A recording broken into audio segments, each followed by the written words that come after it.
युद्ध की वजह से रूस दिन ब दिन लाचार होता जा रहा है और देश के कई इलाकों में अंधकार का दायरा बढ़ता जा रहा है।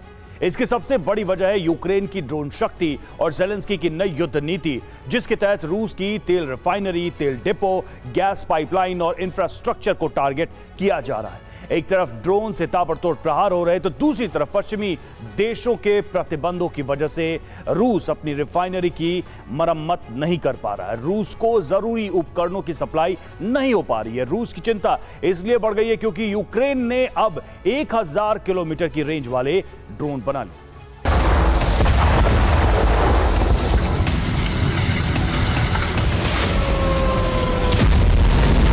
500 किलो या 1000 किलो का बम नहीं,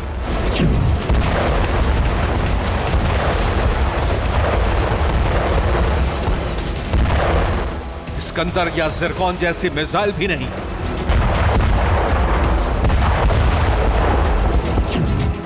बस एक ड्रोन से रूस में हो रहे हैं ऐसे धमाके।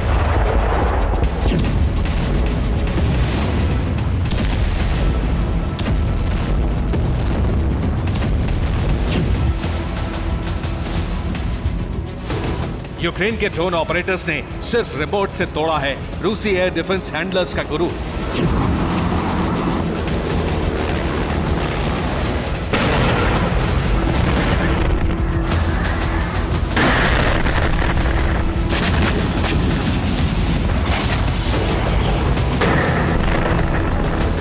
धधकती हुई आग, काला धुआं, लेकिन इंसानों को अब बहुत बड़ा संहार भी नहीं।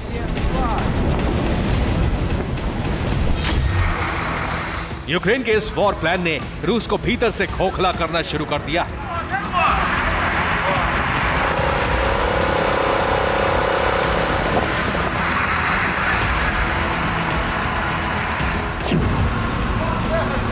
यूक्रेन की इस रणनीति में रूस की अर्थव्यवस्था को भारी नुकसान हो रहा है।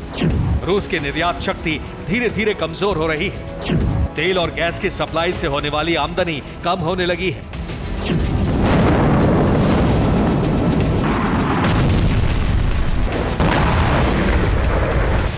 यूक्रेन के पास इस वक्त हथियारों की भारी किल्लत है। ना एयर डिफेंस की मिसाइलें हैं, ना आर्टिलरी के लिए गोला बारूद। लेकिन मुश्किल हालात में यूक्रेन की सबसे बड़ी ताकत बना है ड्रोन।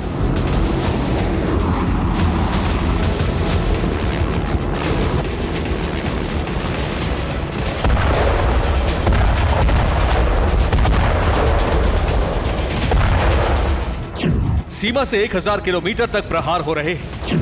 S-400 जैसे एयर डिफेंस नाकाम साबित हुए। तेल का भंडार कुछ घंटों में नष्ट हो गया। रिफाइनरी हमेशा के लिए बंद कर दी गई। यूक्रेन के घातक ड्रोन्स ने वो कर दिखाया है जो ब्रिटिश मिसाइलें नहीं कर सकी।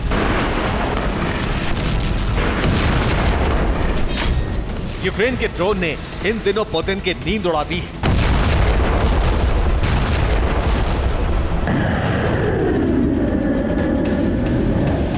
दुनिया में S-400 एयर डिफेंस की क्षमता सवालों में घिरने लगी है।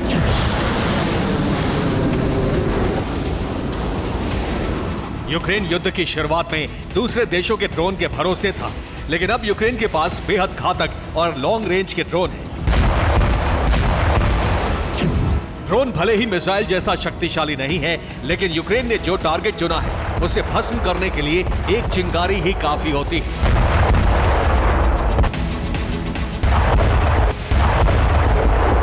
यूक्रेन के ड्रोन से बड़े धमाके और रूस को बहुत बड़े नुकसान की वजह है यूक्रेन की रणनीति।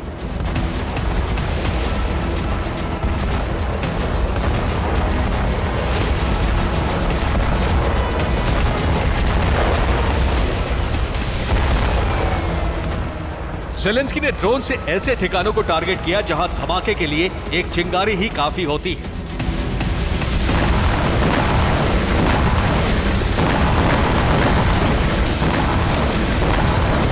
Oil refinery, gas pipeline, aircraft factory, air defence factory, Moscow के एयरपोर्ट। तेल के जिन ठिकानों पर एक छोटी सी चिंगारी से धमाका हो सकता है, वहां 15 से 20 किलो के विस्फोटक से धमाका बड़ी तबाही ला रहा है।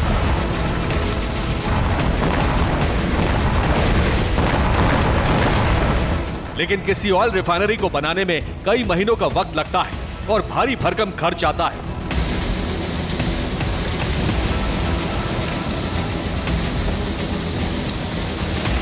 कई रिफाइनरी में प्रोडक्शन को कम करना पड़ता है। लुकायल रिफाइनरी का प्रोडक्शन 40% कम हो गया है। प्रतिबंधों की वजह से रिफाइनरी की मरम्मत मुश्किल है।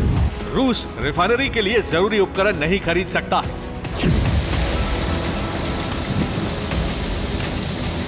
एक रिपोर्ट के मुताबिक रूस में रिफाइनरी बनाने के लिए अमेरिकी और यूरोपियन कंपनी की मदद ली गई थी, लेकिन युद्ध के बाद पश्चिमी देशों के प्रतिबंधों की वजह से रूस अब मदद नहीं ले सकता। यूक्रेन पर हमले के बाद अमेरिकी इंजीनियरिंग कंपनी और कई विदेशी कंपनी रूस से जा चुकी हैं।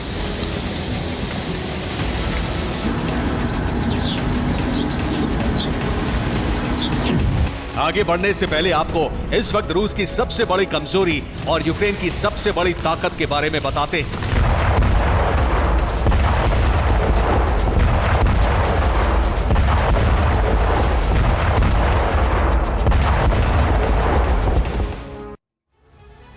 और युद्ध में रूस के भीतर अब तक ऐसे हालात नहीं बने जैसा अब बना है। एक तरफ एयर बेस पर हमला तो दूसरी तरफ पिछले कई दिनों से रूस की ऑयल रिफाइनरी, तेल डिपो और गैस पाइपलाइन पर हमला जारी है। रिपोर्ट के मुताबिक यूक्रेन रूस की 14% रिफाइनरी को नष्ट कर चुका है। रूस के लिए सबसे बड़ी चिंता यूक्रेनी ड्रोन की रेंज की है। यूक्रेन अब 1000 किलोमीटर दूर तक प्रहार करने में सक्षम है।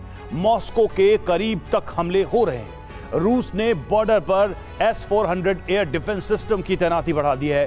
अब पहले के मुकाबले कई एयर डिफेंस सिस्टम लगाए गए हैं, लेकिन यूक्रेन हमलों में कामयाब हो रहा है। लगातार हमलों का सबसे ज्यादा असर तेल की निर्यात पर पड़ा है और हथियारों की भारी किल्लत के बीच यूक्रेन की ड्रोन शक्ति ने रूस को लाचार बनाना शुरू कर दिया। यूक्रेन का ईयूटी ड्रोन बेहद घातक है क्योंकि ये 75 किलो तक विस्फोटक लेकर उड़ सकता है और इसकी रेंज 1000 किलोमीटर है। इसके अलावा UJ-26 वीवर ड्रोन से भी यूक्रेन हमला कर रहा है। ये ड्रोन भी 20 किलोग्राम विस्फोटक ले जाने में सक्षम है। ये ड्रोन 1000 किलोमीटर दूर तक प्रहार कर सकता है। यूक्रेन के पास इस वक्त कई लॉन्ग रेंज ड्रोन हैं।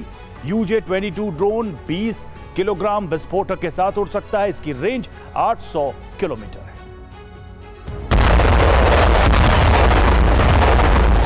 रूस के लिए सबसे बड़ी चिंता की बात यूक्रेनी ड्रोन की रेंज है। इस बार यूक्रेन के ड्रोन मॉस्को तक पहुंचने में कामयाब हो रहे हैं। यूक्रेन की सीमा से 800 से 1000 किलोमीटर दूर मौजूद रिफाइनरी पर भी हमले हो रहे हैं।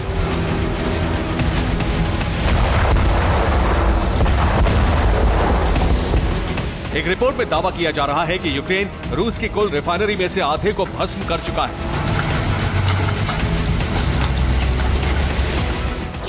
जापान ने भी रूस पर नए प्रतिबंध लगाए हैं। जापान ने 164 तरह की चीजों के निर्यात पर रोक लगा दी है। प्रतिबंधों में इंजन ऑयल, बैटरी, गैस की पाइप, तेल की पाइप शामिल है। इसका मतलब साफ है कि एक तरफ यूक्रेन के हमले से जिन चीजों की जरूरत रूस को सबसे ज्यादा पड़ेगी उसकी सप्लाई रोकी जा रही है ताकि रूस को और आर्थिक नुकसान पहुंचाया जा सके।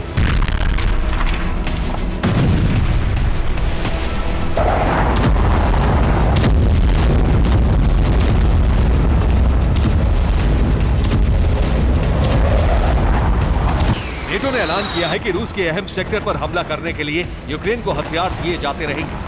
हालांकि अमेरिका ने साफ कर दिया है कि रूस की तेल रिफाइनरी पर हमलों में यूक्रेन की किसी तरह की मदद नहीं की जा रही।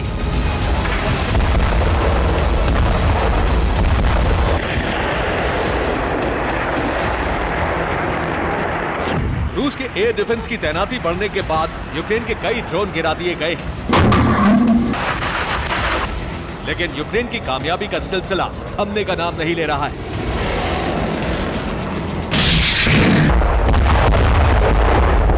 यूक्रेन के कारखानों में तेजी से ड्रोन का प्रोडक्शन चल रहा है और यूक्रेन के पास अब भारी विस्फोटक ले जाने वाले ड्रोन भी हैं। यूक्रेन काउंटर अटैक से रूस का मिशन और तेज हो गया है। रूस यूक्रेन पर बड़े हमले कर रहा है।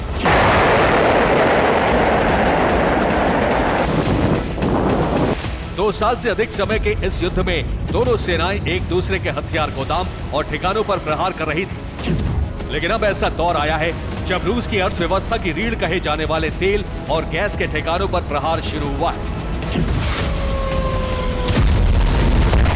Bureau report, TV9, Bharatvarsh.